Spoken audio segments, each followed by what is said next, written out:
Hi, like he said, my name is Kristen Baird, and I'm a valet. So on weekdays, you can find me at a hospital parking cars there.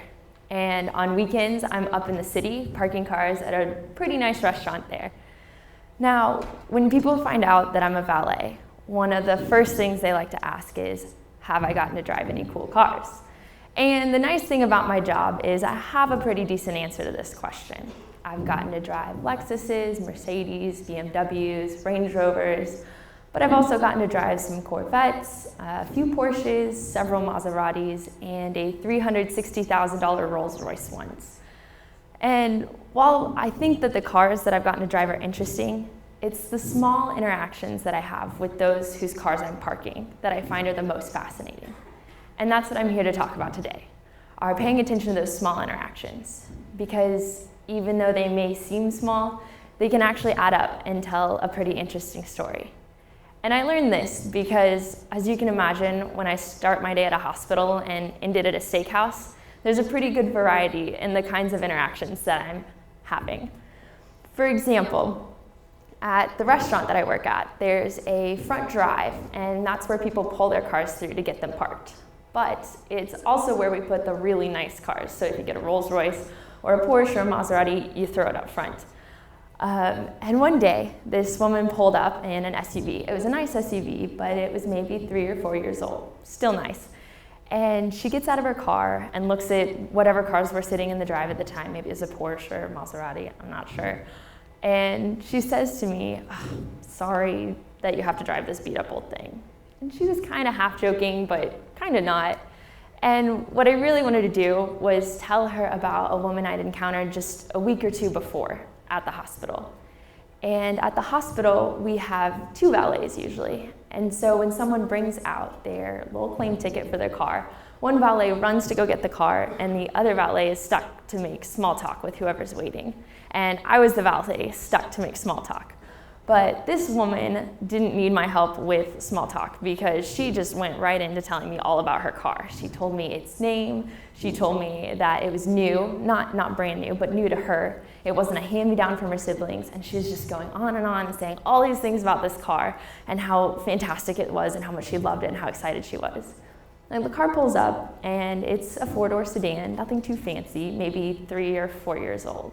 But it was just so apparent, the amount of joy and pride that this car brought her, and it was just wonderful to see. There was another time too at the restaurant where a man came out with a friend of his, and while they were waiting for their car, I could hear him talking with his friend. I wasn't sure what he was saying, but he seemed just kind of worried about something. Something was weighing on his mind. He was nervous, just not sure. And eventually he asked me and the other valet that was working, he says, well, what do you guys think about that car right there? And this was the night that we had a Rolls Royce parked out front.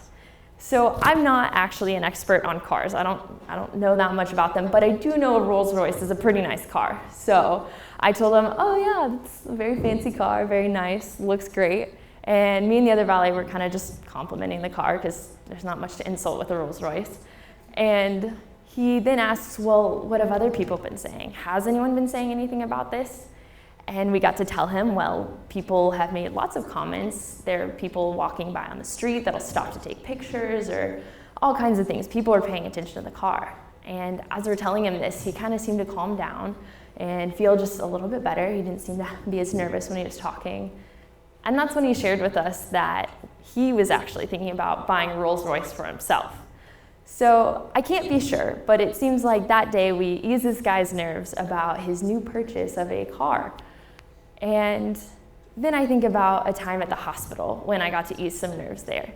I was the first valet on shift, so I was actually by myself at the time, and a car pulled up. There were 2 adults, there were 2 kids in the car, and one of the adults needed to be in the emergency room. They needed to get them there really quickly.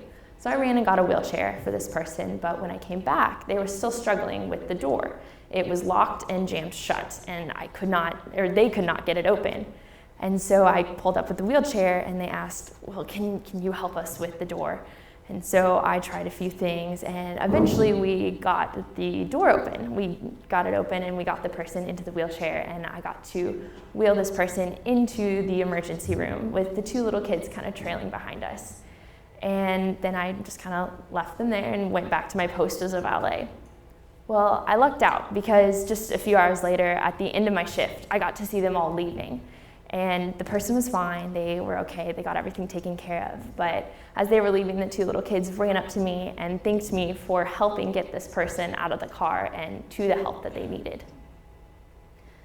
Finally, something that I've noticed in my time at both the hospital and the restaurant is that while most people, almost everyone, is really thankful for the service we provide, for the fact that they can just drop a car off and go into the hospital or into the restaurant, occasionally at the restaurant, what I've noticed is sometimes people start to get a little impatient when they're waiting for their car back.